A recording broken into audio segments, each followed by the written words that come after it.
trying to represent it psychologically, and he gives us a way in which the alchemists were reading Plato, or at least the ancient philosophers. But he takes this ancient way of studying to be the alchemical art. I find it rather curious. Isn't it? Isn't it? I say it's astonishing. I mean, it is. I mean, the alchemy is, if you do that process, the alchemy is going to happen within you. If you sit and have dialogue Certainly. with yourself, it happens. Of course. Yeah, oh, okay, good. Of course. But I thought I missed something. no. No, you're absolutely with it. All I'm saying is that in describing this, he's describing the way alchemists were studying philosophy. When you do it, they'll use this language of alchemy to escape the Inquisition. That's why they were doing it. There were no works published after the 18th century when the Inquisition lost its power. Now look here. Is this an invitation to study philosophy of the ancients? Devote yourself in such a way that psychologically you go through this process which he can understand? Philosophy is not taught this way in the colleges and universities. It's taught as an intellectual dead system. Isn't that curious? When did that start happening, that it started being taught? Pardon? When did that start happening, that it started being taught dead? It was never, no.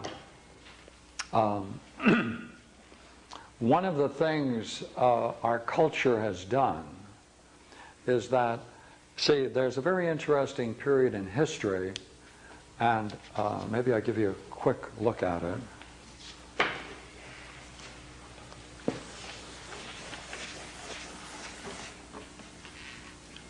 For many, many years, since Lactantius and Augustine, especially Lactantius, who started it in the 2nd century A.D., one of the fathers of the church, he had what he called the parallels of revelation. Divine revelation and partial revelation. He said divine revelation is through the Old Testament, New Testament, or the Bible.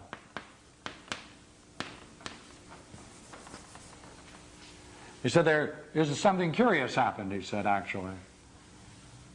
At the very beginning of the time of Moses, the really old and great Greek philosophers studied with Moses.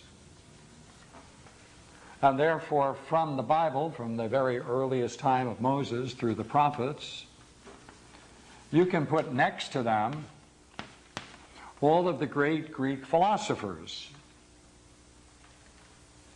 Therefore, there are two lines of revelation. Partial revelation based upon reason, and the complete revelation revealed by divine illumination and faith. They're parallel. They're parallel. This was accepted. And they had a very good reason for accepting it. At this point in history, there was I'll just tell you the story quickly. St. Paul went on a journey, and with him was Dionysius, his friend, who he converted. Dionysius was present, according to a letter of Dionysius, at the crucifixion. He was the only person that we know of that was present in the crucifixion. He therefore journeyed with Paul on his missions,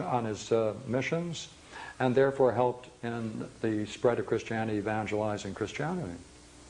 He is the man who laid the foundation for Christian metaphysics, Catholic metaphysics. One man laid out the whole course of metaphysics.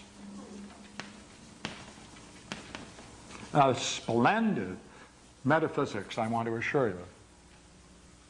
Now, I want to represent that here. Now, the thinkers that came after Dionysius, Plotinus, Porphyry, Iamblichus, others, including Proclus, the Christian theologians could look at the writings of Dionysius and say, look what they're doing over here.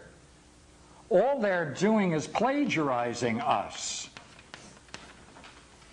because we have the whole thing in minuscule right here by the writings of Dionysius. Therefore, there wasn't any hostility between the two of them.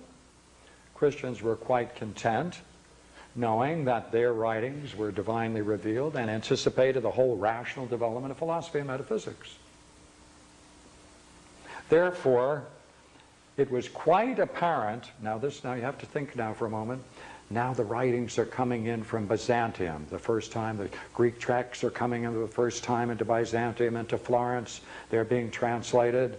Now, all of this literature, which had been closed for Europe, is now translated into Latin in a giant effort of intellectual scholarship. All that now comes pouring out. Now they can get these writings themselves and they can see that's the case. They don't have to believe it. They can see it themselves.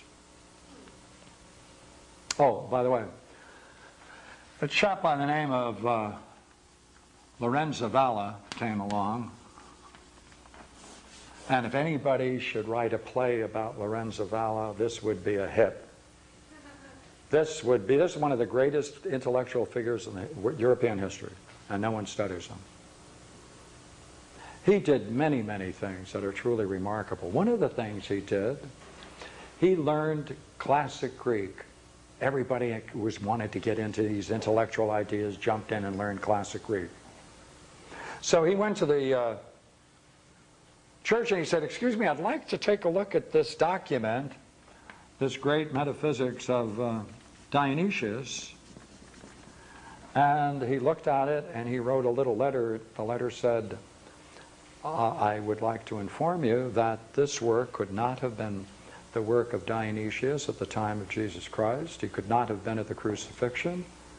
The whole thing is a forgery, and it's quite evident, as he showed by a perfect line of reasoning, that it must have been written after Proclus, and the whole thing's a forgery." Is this thing of pseudo-Dionysius? And that's why he's called pseudo-Dionysius now. He was so powerful a thinker that St. Thomas Aquinas quotes him 1,700 times in his writings. Albert Magnus, the great theologian, 1,100 times. He is the most powerful thinker. He framed Christian metaphysics. Uh-oh. Another thinker came along, Casaubon, Frenchman, and he said, "Gentlemen, I'd like to review this idea of the parallel thesis." And he showed by very careful reasoning and looking at the quotes and the text, he said, "They're not parallel. You got the dates all wrong. Lactantius and Augustine were wrong."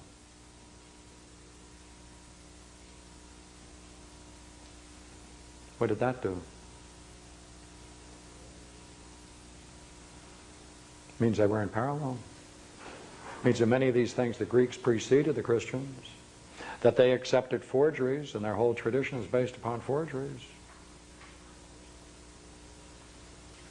Now, that caused quite a shock in Europe. We don't feel it in this country, but that caused quite a shock in Europe. He did two other things were even more remarkable. He got a copy of the Christian Bible, the Vulgate, St. Jerome's translation, and he compared it with one of the Greek Bibles that came from Byzantium, and he was so shocked he sent a letter to Erasmus, the great Renaissance humanist, and he said, "I'm sorry to tell you this," he said, "but we're facing a crisis. The difference between the Greek and the Latin Vulgate, St. Jerome's translation, is so great a difference that there is a scandal."